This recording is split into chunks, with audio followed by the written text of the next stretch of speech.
It is a house girl that you want to settle for. I don't know where this thing is going, but I'm enjoying the ride, okay? I'm happy. Oui, il est temps pour nous de voir ce qui s'est déroulé sur le continent. Qui a fait quoi, qui a dit quoi et qui a dansé quoi. Mesdames et messieurs, c'est tout de suite qu'on vous propose cet agenda, ce retour sur ce qui s'est déroulé.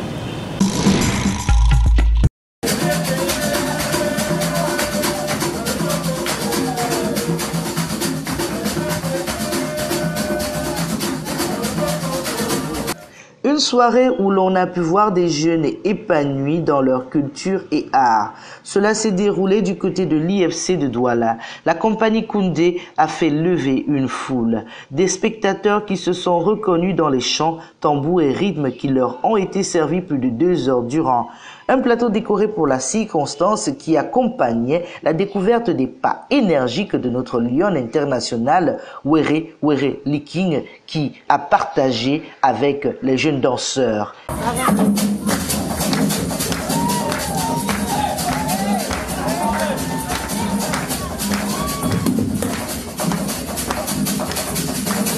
Un spectacle qui nous a montré que l'équipe Koundé travaille sans arrêt. En route pour le Massa 2018 en Côte d'Ivoire, on ne peut que leur souhaiter que le meilleur.